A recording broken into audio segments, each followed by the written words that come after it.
মানিকগঞ্জের পাইকারি ও খুচরা বাজারে শীতকালীন সবজির সরবরাহ বেড়েছে, তবে ভোক্তারা এর সুফল পাচ্ছেন না।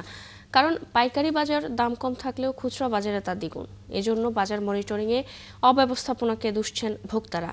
মানিকগঞ্জের পাইকারি ও খুচরা বাজার ঘুরে আরও জানাচ্ছেন মনিরুল ইসলাম মিহির। মানিকগঞ্জের ধলেশ্বরী পাইকারি আড়তে ভোরের আলো ফুটতে ভ্যানে করে মূলা, বেগুন, কপি, করলা, লাউ সহ বিভিন্ন ধরনের শীতসবজি নিয়ে হাজির হন প্রান্তিক কৃষকরা। আড়তদাররা কৃষকদের কাছ থেকে এসব সবজি কিনে নেন একেবারেই সস্তা দামে। কৃষকরা জানায় প্রতি কেজি বেগুন 30 থেকে 40 টাকা, কপি 40 থেকে 50 টাকা, মূলা 10 থেকে 15 টাকা, করলা 40 থেকে 50 টাকা বিক্রি করছেন। আড়তদারদের কাছ থেকে এসব সবজি প্রতি কেজি 10 টাকা লাভে কিনে নেন খুচরা বিক্রেতারা। এখন যে বাজারটা আছে, যেমন 50 টাকা বেচতেছি, বেগুনের বাজার পড়া, বেগুন আপনার 25-30 এরকম, বেগুনের বাজার নাই। আপনার ফুলকপির আমদানি বেশি, আর বাদ বাকি যে সবজিগুলো আপনাদের এই এলাকার কৃষকরা আনে, এই 10টার দিকে আসবে তারা, আবার এই ঢাকার পার্টিরা আসে, এগুলো আবার তারা নিয়ে আবার ঢাকা পাইকারি সাপ্লাই দেয় না। কাঁচা মাল বলতে সবই লাগছে, কোনো মালই আর লাগানোর বাকি নেই। শীতের দিন এসে গেছে, কারণ সব মালই আমদানি বেশি। কিন্তু হাত বদল হয়ে পাইকারি আড়ত থেকে মাত্র 1 কিলোমিটার ব্যবধানের খুচরা বাজারগুলোতে এসব সবজি বিক্রি হচ্ছে প্রায় দ্বিগুণ দামে। মানিকগঞ্জের বাসস্ট্যান্ড কাঁচা বাজার সহ আশপাশের বাজারগুলো ঘুরে দেখা গেছে প্রতি কেজি বেগুন 60 থেকে 80 টাকা, কপি 80 থেকে 100 টাকা, করলা 80 থেকে 100 টাকা, মূলা 30 থেকে 40 টাকা দামে বিক্রি হচ্ছে। খুচরা বিক্রেতারা জানান দোকান খরচ সহ যাবতীয় খরচ মিলিয়ে কিছুটা বেশি দামে সবজি বিক্রি করতে হয়। আবহাওয়া খারাপ, আজকে মাল গাইমা যায়, মাল নষ্ট হওয়ার কারণে মনে করেন যে মাল এই দশ মুকামে মনে করেন কাল কেনা হয়েছে হাটে 3800-3700, এই জায়গায় বিক্রি করলাম 90 টাকা কেজি, তারপরে তো লস হইতেছে। আর বিক্রেতারা বলছেন এখন শীতকালীন সবজির সরবরাহ বাড়ায় দাম নাগালের মধ্যে থাকার কথা। ওনাদের কেনা দাম কেমন, কি পরিমাণ লাভ করতেছে, আমরা কিভাবে ন্যায্য দামে কিনছি না বেশি দামে কিনছি, এগুলো দেখা অবশ্যই দরকার।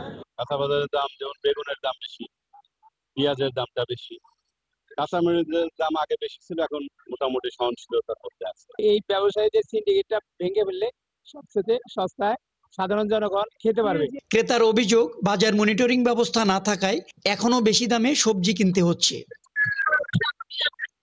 মনিরুল ইসলাম মিহির, ৭১, মানিকগঞ্জ।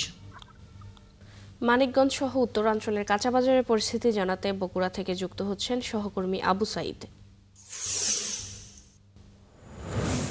সাইদ, বাজারে সবজির সরবরাহ বাড়লেও দাম কেন কমছে না, এই বিষয়ে ক্রেতা বিক্রেতারা কি বলছেন? আপনাকে ধন্যবাদ। আমি আছি বগুড়া সহ উত্তরাঞ্চলের সবচেয়ে বড় সবজির বাজার মহাস্থান হাটে।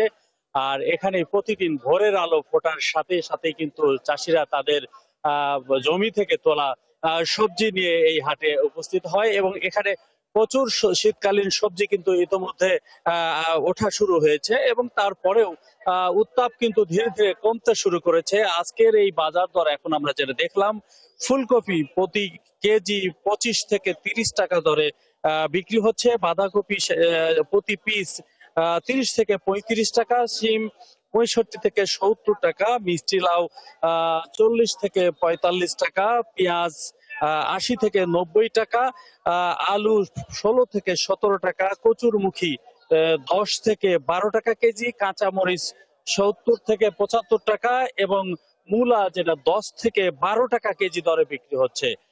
এছাড়াও চাষিরা যেটা বলছেন যে এই বাজারে প্রচুর পরিমাণ সবজি কিন্তু আসছে।